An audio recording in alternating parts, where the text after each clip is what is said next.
जय हिंद। कल शाम अगरतला से वापस लौटते समय एक बात खटक रही थी। हालांकि इसकी शुरुआत तो जनवरी में ही हुई थी, जब 11 जनवरी को हम अगरतला पहुंचे थे और उसी दिन इलेक्शन कमीशन ऑफ इंडिया भी अगरतला आए थे। वहां वोटर्स की जागरूकता का अभियान चलाया गया और उसके बाद चुनावों की घोषणा हो गई। चुनावों की घोषणा होने के दूसरे ही दिन कांग्रेस की प्रचार की वैन को तोड़फोड़ दिया गया और दोनों जनरेटर चोरी हो गए। बहरहाल शाम तक जब पुलिस को हमने एफआईआर की तो जनरेटर बरामद हुए। इलेक्शन कमीशन ऑफ इंडिया ने मिशन जीरो वायलेंस ये बोल के त्रिपुरा के चुनावों का डंका बजाया, लेकिन हुआ क्या? 2 दिनों के अंदर ही डॉक्टर अजय कुमार, जो एआईसीसी इंचार्ज हैं त्रिपुरा के, उनके ऊपर हमला हुआ। उन्हें काफी चोटें लगी, उनके चेहरे पर प्रहार हुआ और उन्हें 2-3 दिन तक हॉस्पिटल में रहना पड़ा। और उसके अलावा कांग्रेस के कुछ कार्यकर्ता काफी लंबे समय तक हॉस्पिटल में रहे, जो घायल हो गए थे। और ये सब हुआ बीजेपी के एक विधायक की उपस्थिति में और शायद उनके इशारे पर।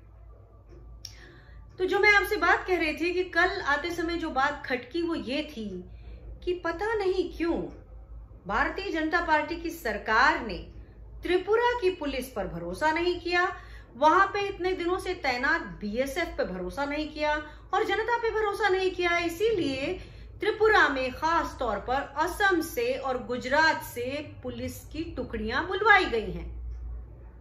कल जैसा कि बहुत से पत्रकार मित्रों ने बताया है कि 12:30 बजे के बाद बीजेपी की बाइक वाहिनी, हेलमेट वाहिनी एक तो लोगों को वोट देने जाने से रोकेंगे, उसके लिए डराएंगे, और उसके अलावा 1:30 बजे के बाद यानी दोपहर के बाद बूथ्स पर रिगिंग करने के लिए आएंगे। तो क्या गुजरात पुलिस का आना और असम पुलिस का वहां रहना इस रिगिंग को वैधता प्रदान करने के लिए है? लोग ये कहते हैं कि आप लोग बहाने बनाते हैं, कभी ईवीएम का नाम लेते हैं और कभी रिगिंग का नाम लेते हैं। शायद आपको त्रिपुरा की पिछले 3-4 सालों की बढ़ती हुई राजनीतिक हिंसा के बारे में मालूम नहीं है।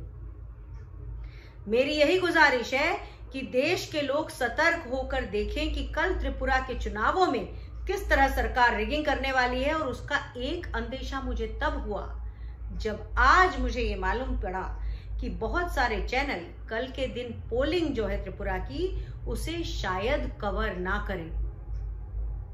मैं एक चैनल पर 2 बार रहूंगी और उसका नाम नहीं बताना चाहती, लेकिन बाकी चैनल से शायद त्रिपुरा के चुनावों को उस तरह से कवर नहीं किया जाएगा। और कारण यही हो सकता है कि क्या ऐसा हो कि वैधता देने के लिए पुलिस का इस्तेमाल हो, जो कि त्रिपुरा की नहीं है, जो गुजरात और असम की है।